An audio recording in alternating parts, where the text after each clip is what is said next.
শূন্য থেকে রাতারাতি কোটিপতি বনে যান অনেকে, আবার আজ যে ধনী কাল সে নিঃস্ব। এটাই যেন নিয়তির খেলা। এমনই এক নিয়তির খেলার শিকার খাবার হোটেল ব্যবসায়ী আবুল কালাম। একসময় ছিলেন শহরের সেরা ব্যবসায়ী, এখন তিনি ফুটপাতের টোকাই। প্রতিদিন শহরের ডাস্টবিন থেকে সংগ্রহ করেন প্লাস্টিকের বোতল। এগুলো বিক্রি করেই দুই বেলা দুমুঠো খাবার জোগাড় করেন। জানা যায় গত শতকের ৯০ দশকে তার খাবার হোটেলে কর্মরত ছিলেন ২৫ থেকে ৩০ জন কর্মচারী। সকালের নাস্তার জন্য তার হোটেলে ভিড় থাকত দুপুর পর্যন্ত, দুপুরের খাবার চলত সন্ধ্যা নাগাদ, মধ্যরাত পর্যন্ত ভিড় লেগে থাকত রাতের খাবারের জন্য।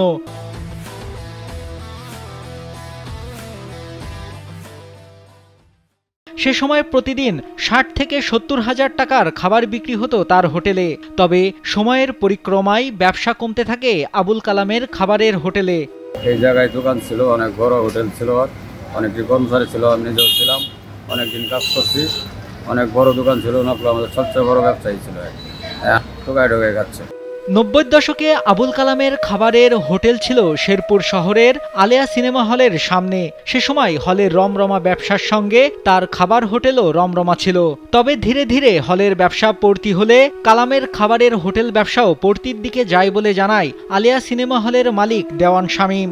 এক সময় একটা সিনেমার হল ছিল, হল থাকার পর এখানে কালাম, যে কালাম আজকে বর্তমানে ফুটপাতে বোতল টোহায় অচল হয়ে গেছে, অথচ এই কালামের বিশাল বড় ব্যবসা ছিল। এক সময় এই কালামে 10টা 20টা করে কর্মচারী ওর হোটেলে থাকতো এবং তিনি অনেক বড় চেয়ারের মতো বসে থাকতেন। ওই আমলে 50-60 হাজার টাকা বেচা কিনে হয়েছে, বর্তমান বাজারে 2-2.5 লাখ টাকা হবে।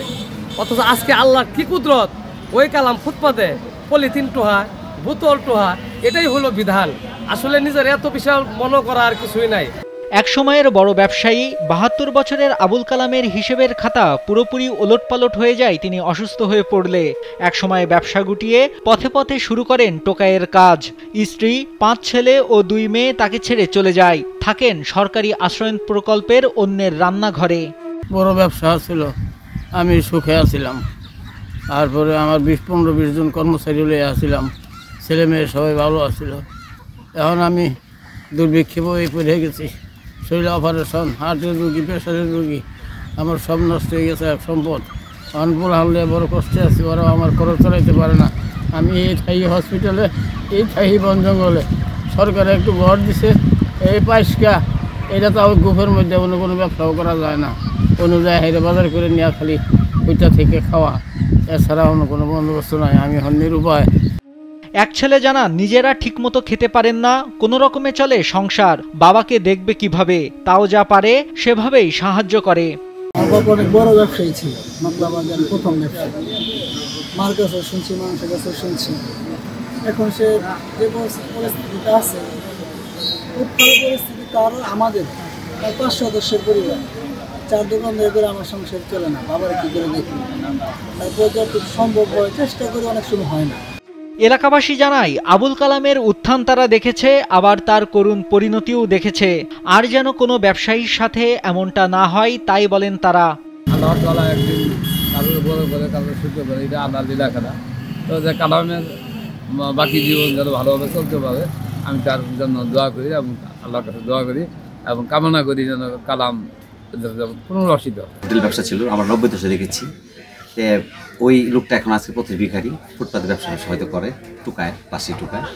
তো এরকম ঘটনা যাতে না ঘটে মানুষের জীবনে, আমি একজন ব্যবসায়ী হিসাবে বলতে চাই যে সবাই সব চিন্তা ভাবনা করে চলতে হবে, এটাই বড় কথা। এরকম ভাগ্যে যাতে কারো না ঘটে। আজ যে রাজা কাল সে ফকির। অনেক সময় আমরা ভাবি এগুলো শুধুই প্রবাদ বাক্য, মুখের কথা, আসলে তা নয়।